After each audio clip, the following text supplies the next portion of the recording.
That's probably it. The only thing I could say is if you wanted to, right now we kind of keep overwriting, or I keep overwriting anyway, the version 1, or version 0 rather, of this image. You could always just say, like, I'm not going to change, I don't want to upversion the geometry, the simulation data.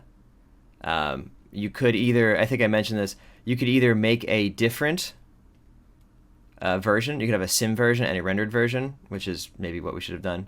Oh well. Alternatively, you could just do that now, or just say like dot like something else, and then there you go. You'll have a separate file path. But in any case, I am gonna overwrite this again.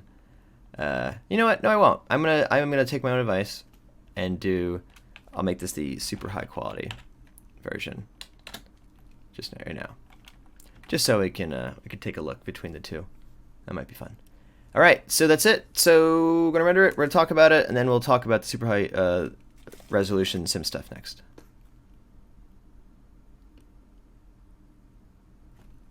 I started to look at the first frames coming back and realized I didn't actually set to do our super high quality render.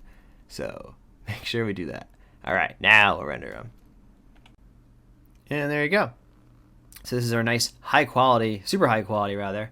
You can just feel that in the render times. 10 minutes now on my computer as opposed to before. Here we had 2 minutes, 2 to 3 minutes.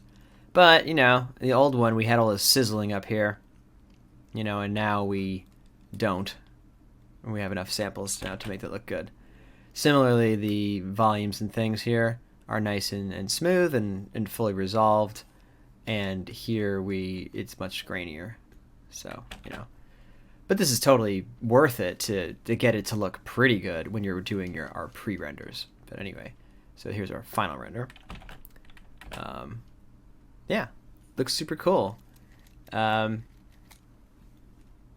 else we got here? We got the sprays. They're looking all right. They're a little bright, but again, that's kind of what you're going to get.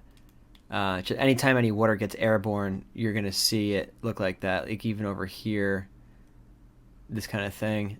The water that leaves the surface of this means the light's not refracting straight down to the ground. It can refract kind of out into the scene and even back up out to the sun. So it'll get bright if it breaks off from the water anyway.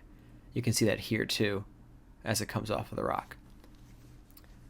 But yeah, there's really not much else I would do to improve this. You might actually try making the ray operation we talked about earlier, the one that was supposed to knock this out. It seems to be reduced, but I still see it happening a little bit, so you might have to increase how far it pushes it in, and we may not have done that enough. In any case, it's not really that noticeable. So yeah, it came out really great, especially again for this being the lower resolution. It looks pretty cool. Now let's talk about the high resolution finally.